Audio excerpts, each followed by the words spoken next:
Hey everyone, how's it going? Forrest here, again with another installment of my complete analysis of all of J.S. Bach's chorale harmonizations. Today we're looking at Wer nu den Lieben Gott lässt walten, which translates to whoever lets only the dear God reign. It's a pretty straightforward chorale. Pretty much it's entirely functionally harmonic. Some interesting harmonic things happening in the penultimate measure, but we'll talk about it when we get to it. Two sharps in the key signature. We start on B minor, we end on B major. I reckon we're in the key of B minor. We have a couple of passing tones in the inner voices before we go to another B minor triad, B, D, F sharp, and B. No need to reanalyze. Then we get A sharp, C sharp, F sharp, and C sharp. That's F sharp major and first inversion are dominant. One of the most usual chord progressions we get at the beginning of a Bach chorale is 1-5-1, more specifically 1-5-6-1. Maybe I'm just biased because that's just the intro chord progression that we've heard recently, but yeah, we see it quite often in the Bach chorales, more often than not. I'd say it's probably the most common trend that we see. But then we get another B minor triad, B, B, F sharp, and D, another one chord. Passing tone in the alto as well. Before we get an interesting chord, we have F sharp, C sharp, A, and C sharp. It would be an F sharp minor chord, so we have another minor 5. But I guess if we take this D into account and call this C an accented and a known chord tone, even though I think this D is a passing tone, and this is in fact a minor 5, we could call this a 3 chord in first inversion. But they're very similar chords to one another. More specifically, a 3-6-5 chord because we have the C sharp doubled. It sounds more like a minor 5 to me, though. That's just how it sounds when you listen to the chorale. Then we move on to G, E, G, and B. That's E minor in first inversion. That's 4-6, so a bit of a deceptive progression here. Passing tone in the bass before we get E, E, G, and C sharp. That is C sharp diminished over E, which is 2-6. We get that. Oh, sorry, that's not a passing seventh. I always confused the clefs, even though that wouldn't be a seventh in either of the clefs. Regardless, we have a passing tone in the tenor that then takes us to F sharp major, F sharp, C sharp, F sharp, and A sharp, which is a 5 chord. And then we get a half cadence here where he reiterates the 5 chord just respelled with some vocal rotation, just switching up the voices that get which note they get. It's kind of interesting also to get a cadence on the downbeat. Unusual placement. The cadence very easily could have been here, but here it is. It's kind of unusual. Then we get another interesting instance of major-minor dichotomy, where we have a major version of the triad at the cadence and a minor version of the triad after the cadence. I made a mistake and called a similar situation like this in an early video 2 major chords back to back, and it drastically changed my analysis, but a friendly commenter pointed out to me that it's in fact a minor chord, and they were totally right. So I think this is a direct modulation to the key of D. If we look ahead, we have a perfect authentic cadence in the key of B minor, but I think we get to B minor through D major. So we start off with this F sharp minor chord, F sharp, A, C sharp, and A, which is a 3 chord in root position. I guess you could make the same argument that this could also be a 3-6 chord, or sorry, not a 3-6 chord anymore in the key of D major, a 1-6 chord in the key of D major, because it also has that passing tone, that passing D, very similar here. But this sounds like an F sharp minor chord to me because it's the first thing we hear. I think that the placement of the chord is very important. It's the first chord we hear in the phrase, therefore it's going to have a stronger impact on us, and the passing tones aren't going to affect us as much. At least that's the effect that it has on me. That goes to C sharp, A, E, and A with a passing tone in the tenor. That's A major over C sharp, so 5-6. 3-5 is a pretty typical progression. I wouldn't say that it's the most normative progression, but we do see 3 going to 5 with some frequency. And then we have B, C sharp, E, and G. I think this B is an accented known chord tone, and this is in fact an A major triad an A7 chord in root position. So we'll just change the figured bass to reflect that 7-5-3. No need to reanalyze the Roman numeral. Then we move to D major, as we would expect a 5-7 chord to go. D, C, F sharp, and F sharp. It's a really interesting chord because I think that this is a it sounds like a 1 chord to me. You could even analyze it as like a 1-7 chord like that, right? But I think really this is a 1 chord that has a suspension going on in one of the other voices. The C sharp sounds, this sounds like a dominant tonic resolution, but there's a C sharp suspended in one of the voices. That's just what it sounds like to me. This E is also a passing tone, but it's very unusual for us to have a resolution to a 7 chord. I think it's definitely more understandable that it's happening in the middle of the phrase, but I feel like this is really just a testament to the fact that Bach is thinking about each individual line as not necessarily its own melody. I guess technically it is its own melody, but really it's its own line of individual voices, and he's thinking about how they resolve.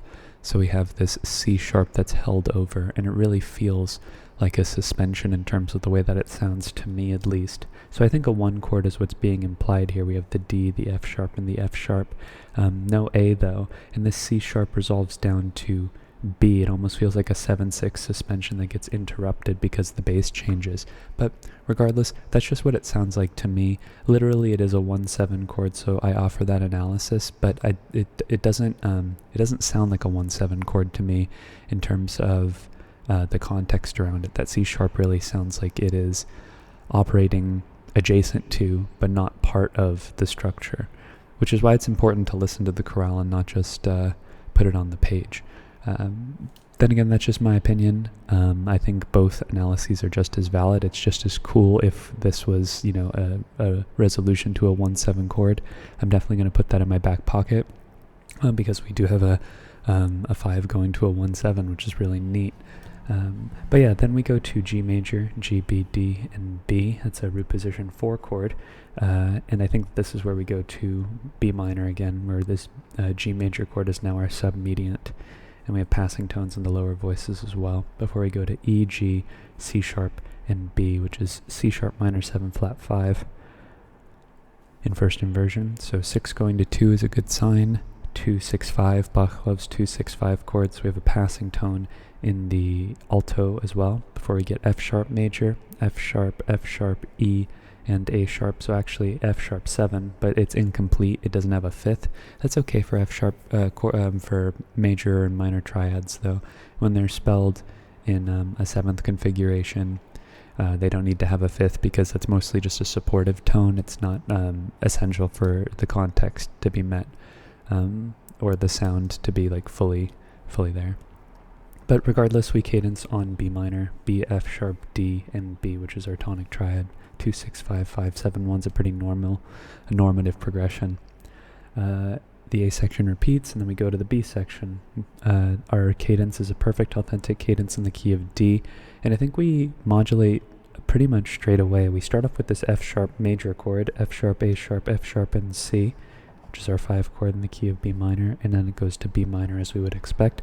B, B, F sharp, and D, which is a tonic triad, which in the key of D major is also our 6 chord.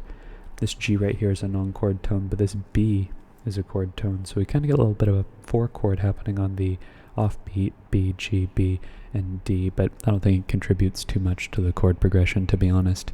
But then we have C sharp, F sharp, A, and E. And where I think, you could make the argument that this is an F sharp minor 7 chord in second inversion, I really think that these are accented non-chord tones, and this is really C sharp, E, G, and E. Notice how he goes out of the way to not double the leading tone.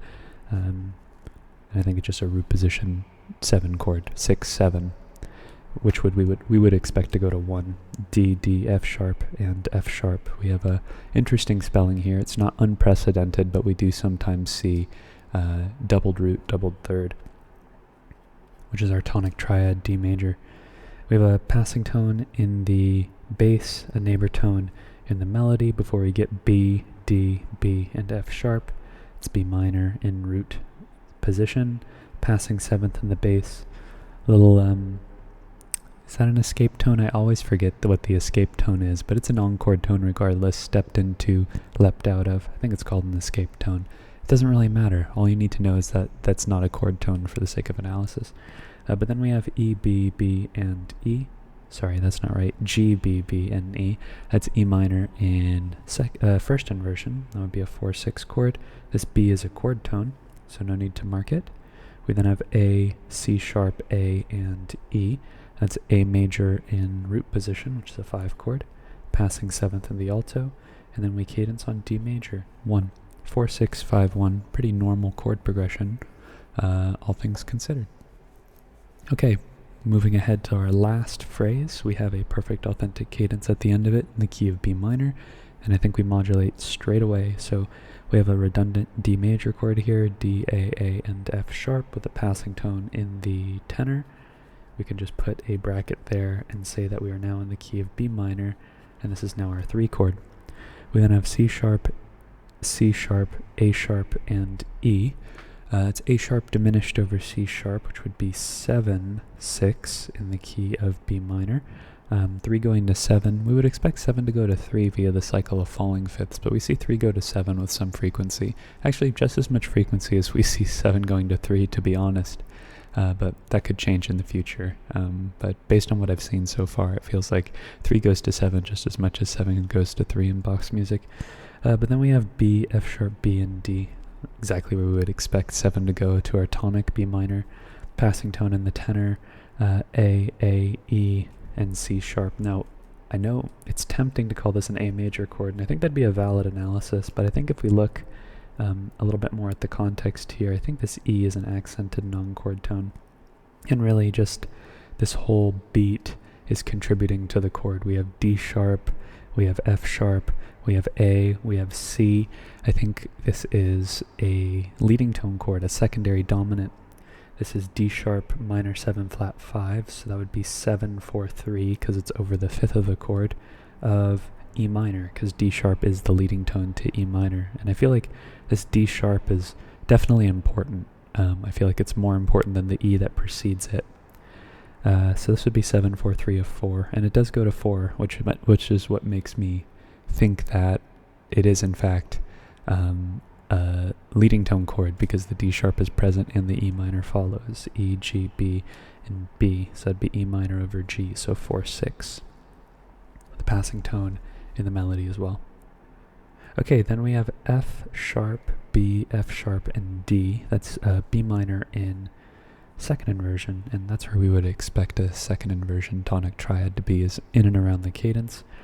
Neighbor tone in the bass, I think it's called an escape tone, just a non-chord tone in the melody, and a neighbor tone in the alto as well, before we get F sharp, A sharp, F sharp, and C sharp. That's an F sharp major triad in root position, so 1, 6, 4, and 5.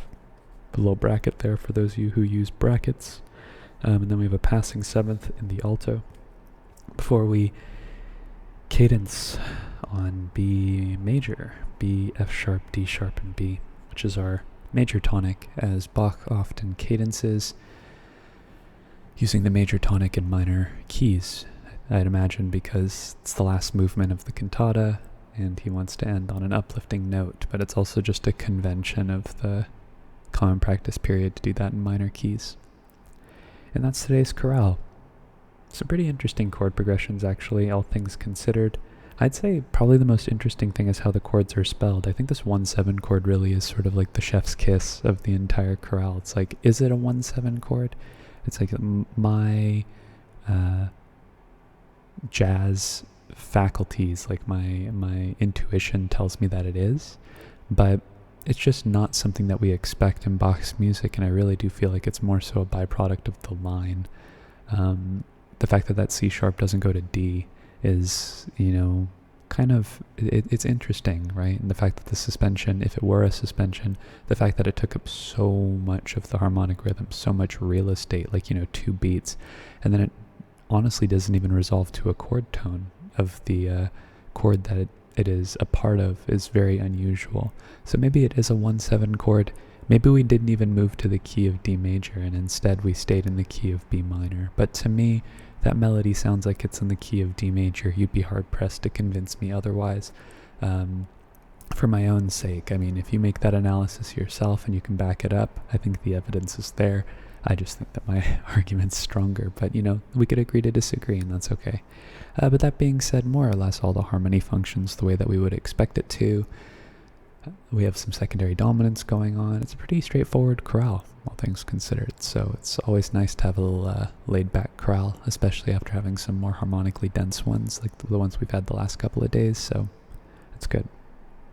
I think I'm going to cap the video off on that note. Thank you so much for watching the video. Thank you so much for supporting the channel. If this is the first video that you're watching, feel free to subscribe. I'm currently analyzing all of J.S. Bach's chorale harmonizations. I upload once a day. And if you want to get notified about me uploading and you want your daily dose of analysis or your daily dose of Bach, feel free to follow me along on this journey. I have hundreds of videos scheduled for the future, so stay tuned.